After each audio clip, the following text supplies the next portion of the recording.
Thomas Hardy's Travellings. Thomas Hardy was an English novelist and poet.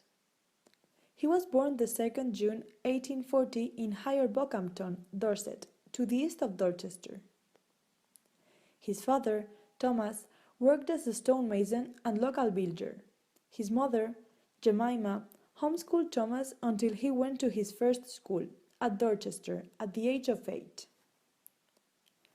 Here, he learned Latin and demonstrated academic potential. But even if this was the case, Hardy didn't have enough money to pay his university. His formal education ended at the age of 16, when he became apprenticed to James Hicks, a local architect. Hardy trained as an architect in Dorchester before moving to London in 1862. There, he enrolled as a student at King's College, London. He won prizes from the Royal Institute of British Architects and the Architectural Association. But Hardy never felt at home in London.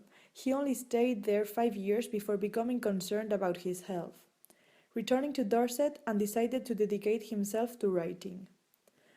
In 1870, Hardy met and fell in love with Emma Lavinia Gifford, whom he married in 1874.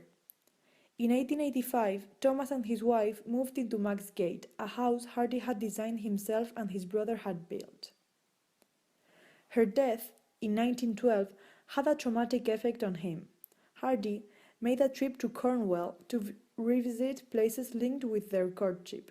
His poems reflect upon her death. In 1914, Hardy married his secretary Florence Emily Dugdale.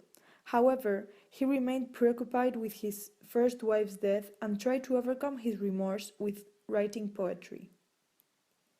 Hardy became ill with pleurisy in December 1927 and died at Maxgate, just after 9 p.m. on the 11th January 1928, having dictated his final poem to his wife on his deathbed.